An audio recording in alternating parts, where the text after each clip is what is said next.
ಮಹಾನಗರ ಪಾಲಿಕೆಯ ward number 8ರಲ್ಲಿ ರಾಜ್ಯದಲ್ಲಿ ಅತಿ ದೊಡ್ಡದೆಂದು ಹೇಳಲಾಗ್ತಾ ಇರುವ ಮಾರುಕಟ್ಟೆ ಕಾಮಗಾರಿ ಆಮೆಗತಿಯಲ್ಲಿ ಸಾಗ್ತಾ ಇದೆ. 7ರಿಂದ 8 ವರ್ಷಗಳ ಹಿಂದೆ ಆರಂಭವಾದ ಈ ಕಾಮಗಾರಿ ಹಂತ ಹಂತವಾಗಿ ನಡೀತಾ ಇದ್ದು ಇದುವರೆಗೆ ಕೇವಲ 25% ಮಾತ್ರ ಪೂರ್ಣಗೊಂಡಿದೆ.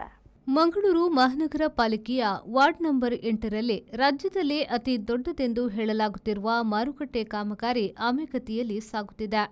7-8 ವರ್ಷಗಳ ಹಿಂದೆ ಆರಂಭವಾದ ಈ ಕಾಮಗಾರಿ ಹಂತ ಹಂತವಾಗಿ ನಡೆಯುತ್ತಿದ್ದು ಇದುವರೆಗೆ ಕೇವಲ 25% ಮಾತ್ರ ಪೂರ್ಣಗೊಂಡಿದೆ. ತಾಂತ್ರಿಕ ತೊಡಕು ಮತ್ತು ಆರ್ಥಿಕ ಸಮಸ್ಯೆಗಳಿಂದಾಗಿ ಯೋಜನೆ ವಿಳಂಬವಾಗುತ್ತಿದೆ. ಮಾರುಕಟ್ಟೆ ಪೂರ್ಣಗೊಳ್ಳದ ಕಾರಣ ಸ್ಥಳೀಯ ವ್ಯಾಪಾರಿಗಳು ಹಾಗೂ ಗ್ರಾಹಕರಿಗೆ ತೊಂದರೆಯಾಗಿದೆ.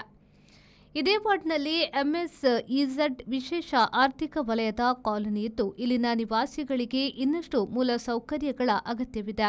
ಪ್ರಮುಖವಾಗಿ ಸಮರ್ಪಕ ಒಳಚರಂಡಿ ವ್ಯವಸ್ಥೆ ಕಲ್ಪಿಸಿಕೊಡಬೇಕಿದೆ ಎಂದು ಸ್ಥಳೀಯರು ಆಗ್ರಹಿಸಿದ್ದಾರೆ.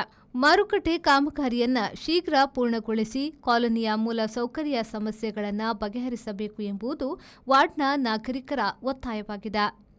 ಶರಸಾಲ್ಯನ್, ವಿ4 ನ್ಯೂಸ್, ಮಂಗಳೂರು.